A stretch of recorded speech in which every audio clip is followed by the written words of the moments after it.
Hello friends, तो कैसे हैं आप सब। आज का हमारा टॉपिक है पैंक्रियाटाइटिस।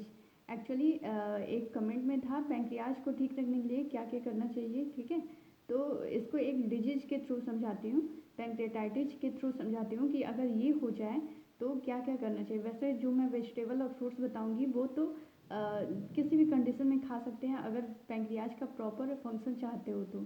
ठीक है, पैंक्रियाज को ठीक रखना चाहते हो तो हर कंडीशन में खा सकते हो, चाहे पैंक्रियाटाइटिस हो या ना हो। ठीक है, लेकिन यहाँ फ़िलहाल पैंक्रियाटाइटिस डिजीज के बारे में बता रही हूँ। Pancreatitis is a disease in which pancreas becomes inflamed. ठीक है, पैंक्रियाटाइटिस एक डिजीज है जिसमें पैंक्रियाज जो है उसका इन्फ्लेमेशन हो जाता है। ठीक है, पैंक्रियाटाइटिस में स्टार्ट, देखिए इन्फ्लेमेशन हो जाता है। ठीक है, उसके वजह से पैंक्रियाटिक जूस सही से सिक्रेट नहीं हो पाता है, सही से जा नहीं पाता है, उसका सही से सिक्रेशन नहीं हो पाता है। ठीक है, पैंक्रियाटाइटिस में start suddenly and last for days.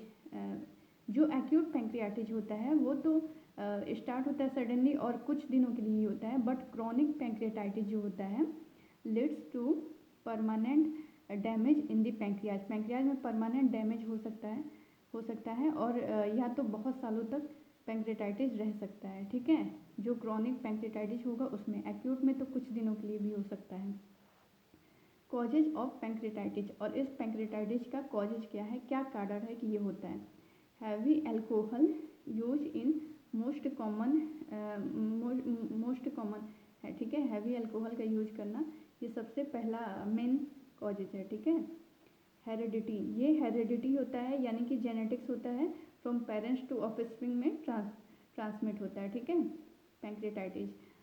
High levels of calcium or fats in blood में जब कैल्शियम या फैट्स का हाई लेवल्स हो जाए तो भी हो सकता है। ठीक है, फैट्स का, ट्राइग्लिसराइड का जब हाई लेवल हो जाए ब्लड में तो भी पैंक्रियाटाइटिस हो सकता है, या फिर कैल्शियम बहुत ज़्यादा बढ़ जाए तो भी।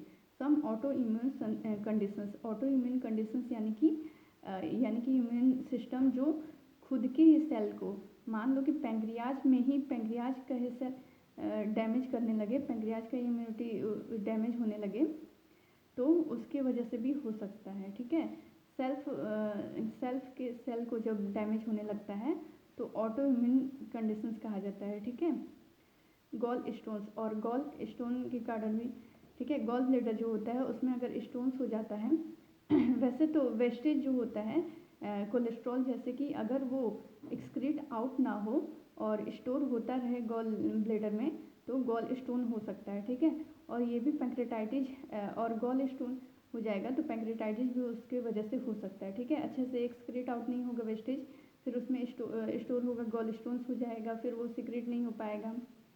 ठीक है, उसके कारण पैंक्रियाज का इन्फ्लेमेशन हो सकता है और वो इन्फ्लेम्ड हो जाएगा, फिर पैंक्रियाज का सिक्रेशन अच्छे से नहीं हो पाएगा। Pancreatitis mainly occurs during adolescence, mainly, ठीक है, मेनली एडोलेसेंस के दौरान ही अकर करता है एंड यंग एडल्टहुड के भी दौरान। It is much more common among patients with cystic fibrosis, और मोस्ट कॉमन तब होता है जब पेशेंट जो होता है सिस्टिक फिब्रोसिस का पेशेंट हो उसमें। ठीक है, सिस्टिक फिब्रोसिस, अब देखते हैं सिस्टिक फिब्रोसिस क्या होता है और एडोलेसेंस क्या होता है। ठीक है, सिस्टिक फिब्रोसिस क्या होता है। Cystic fibrosis is a serious genetic condition, एक सीरियस जेनेटिक कंडीशन है, ये भी हेरिडिटी होता है, ये भी ट्रांसमिट होता है फ्रॉम पेरेंट्स टू ऑफस्प्रिंग में। ठीक है, हो सकता है, okay, that causes severe damage to be respiratory and digestive system, जिसके कारण सीवियर डैमेज होता है रेस्पिरेटरी एंड डाइजेस्टिव सिस्टम पे। ठीक है, cystic fibrosis affects the cell that produce mucus, sweat and digestive juice, उस सेल को अफेक्ट करता है मेनली सिस्टिक फिब्रोसिस जो सेल म्यूकस सिक्रेट करता है, स्वेट प्रोड्यूस करता है एंड डाइजेस्टिव जूस प्रोड्यूस करता है। ठीक है, उन सभी सेल को मेनली अफेक्ट करता है। आगे देखते हैं एडोलेसेंस के बारे में। ठीक है, एडोलेसेंस में क्या दिया है कि ये एक transitional phase of growth and development का ट्रांजिशनल फेज होता है बिटवीन चाइल्डहुड एंड एडल्टहुड के बीच में। ठीक है, चाइल्डहुड एंड एडल्टहुड के बीच में एक ट्रांजिशनल फेज होता है ग्रोथ एंड डेवलपमेंट का। It is a phase of maturation, maturation का फेज होता है, ठीक है। एंड WHO के अकॉर्डिंग, वर्ल्ड हेल्थ ऑर्गेनाइजेशन के अकॉर्डिंग जो एडोलेसेंस होता है वो मेनली 12 to 19 एज तक ही देखा जाता है, ठीक है। अब देखते हैं कि पैंक्रेटाइटिस जिसको होता है उसको क्या खाना चाहिए और क्या नहीं खाना चाहिए। What to eat if you have pancreatitis. Pancreatitis में क्या खाना चाहिए, तो पहला पॉइंट है कि focus on food that are rich in protein, जो प्रोटीन में रिच हो उन फूड्स को लेना चाहिए, ठीक है। Low in animal fats, animal fats में लो हो, एंड कंटेन एंटीऑक्सीडेंट्स, और एंटीऑक्सीडेंट्स जो कंटेन करें, ठीक है। दूसरा पॉइंट ये है कि अल्कोहल नहीं लेना चाहिए बिल्कुल, do not drink alcohol, be safe with medicine से सेफ रहना चाहिए, ठीक है। एंड डॉक्टर्स के एडवाइस पे आप ले सकते हैं, ठीक है। फोर्थ पॉइंट है get extra rest until feel better, extra rest करना चाहिए अगर आपको पैंक्रेटाइटिस हो तब, ठीक है। और ये सब जो मैं बताने जा रही हूँ ये पैंक्रियाज किसी भी कंडीशन में हो उसको अगर प्रॉपर फंक्शन चाहते हो तो ये सब ले सकते हैं, ये सब फ्रूट्स वेजिटेबल जो भी है, ठीक है।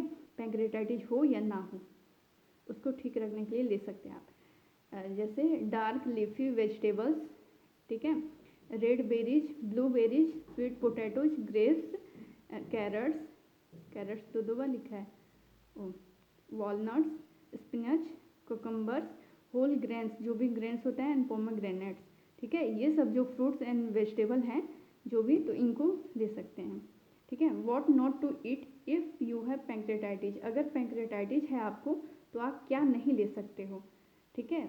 अगर पैंक्रेटाइटिस हो उस कंडीशन में, ठीक है, क्या नहीं ले सकते हो, स्पेशली क्या मना होता है, तो रेड मीट मना होता है, fried foods, fried and potato chips, full fat dairy beverages with added sugar and butters, ये सब चीज़ें स्पेशली मना होता है। और ये सब चीज़ें हैं जो है ये हर कंडीशन में लिया जा सकता है। और पैंक्रेटाइटिस में मेनली अल्कोहल नहीं लेना चाहिए, मेडिसिन से बचना चाहिए, एक्स्ट्रा रेस्ट लेना चाहिए, और फूड जो प्रोटीन में रिच हो, एनिमल फैट्स में लो हो, और एंटीऑक्सीडेंट्स जो कंटेन करें उनको लेना चाहिए, ठीक है। तो थैंक यू।